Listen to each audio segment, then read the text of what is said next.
লাইলাতুল কদরে ফেরেশতাদের অবতরণ। হযরত আনাস ইবনে মালিক রাদিয়াল্লাহু আনহু বলেন, রাসূলুল্লাহ সাল্লাল্লাহু আলাইহি ওয়াসাল্লাম বলেছেন, শবে কদরে হযরত জিবরাইল আলাইহিস সালাম ফেরেশতাদের সাথে দলবদ্ধ হয়ে অবতরণ করেন। তারা এই সব লোকদের জন্য রহমতের দোয়া করতে থাকেন, যারা রাত জেগে দাঁড়িয়ে কিংবা বসে আল্লাহর জিকির ও ইবাদতের মশগুল থাকে।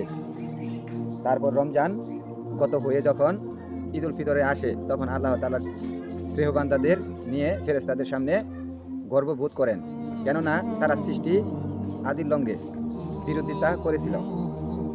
তখন তিনি ফেরেশতাদের জিজ্ঞেস করেন, এই শ্রমিকের পারিশ্রমিক কি হতে পারে যে পূর্ণ শ্রম ব্যয় করেছে?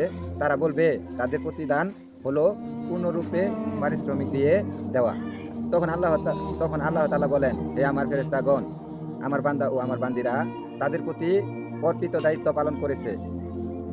অতঃপর আজ আমার নিকট দোয়া করতে করতে ঈদগাহে বের হয়েছে। আমার ইজ্জত সম্মান ও বরত্বের কসম কসম জেনে রেখো, আমি ঈদের দোয়া নিশ্চয়ই কবুল করব।